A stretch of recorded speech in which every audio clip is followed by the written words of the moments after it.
السلام علیکم ورحمۃ اللہ وبرکاتہ۔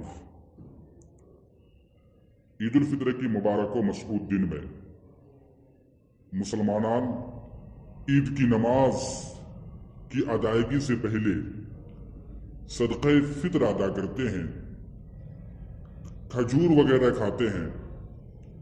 خوشبو ملتے ہیں، پھر عید کی نماز مسجد میں جا کر اس کے تمام لوازمات کے ساتھ ادا کرتے ہیں۔ عید کی نماز ادا کرنے کے ساتھ ساتھ دیگر بھلائی کے کام کرتے ہیں۔ انہی بھلائی کے کاموں میں سے ایک کام یہ بھی ہے کہ مسلمان عید الفطر کی نماز کی ادائیگی کے بعد اپنے امام، اپنے رہنما، اپنے قائد، اپنے سرپرست اور مسجد کے امام سے جا کر مصافحہ کرتے ہیں، معانقہ کرتے ہیں۔ وہ مسجد کا امام جو سال بھر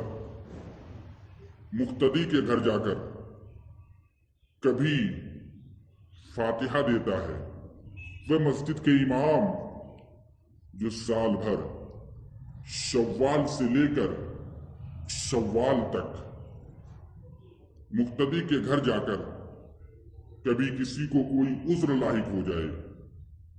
یعنی کوئی وبا لاحق ہو جائے، اس وبا کے خاتمہ کے لیے جا کر اس شخص پر دم کر کے آتے ہیں۔ لیکن وہی مسجد کے امام جو جنازے کی نماز پڑھاتے ہیں، وہی مسجد کے امام جو مرحوم کے لیے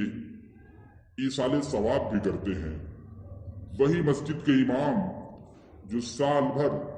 مقتدی کی جانب سے آئے ہوئے سوالات کا جواب دیتے ہیں۔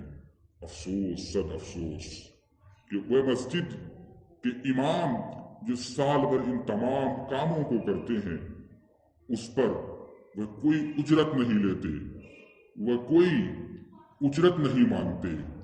لیکن عید الفطر کے دن جب مسلمان اپنے قائد، اپنے رہنما اور اپنے امام سے مصافحہ کرتے ہیں تو حضرات زمانہ بدل چکا، دنیا ترقی کر چکی ہے، لیکن مسلمان پر افسوس تب ہوتا ہے جب اپنے قائد کے ساتھ، اپنے امام کے ساتھ سال بھر میں ایک مرتبہ مصافحہ کرتے ہیں تو وہ بھی 10-20 روپے کے نوٹ کے ساتھ۔ حضرات زمانہ بدل چکا، آپ اپنے آپ کو بدلیے۔ اپنے قائد، اپنے امام سے جب مصافحہ کریں عید کے دن تو آپ کو یہ چاہیے کہ آپ ایسا مصافحہ کریں کہ امام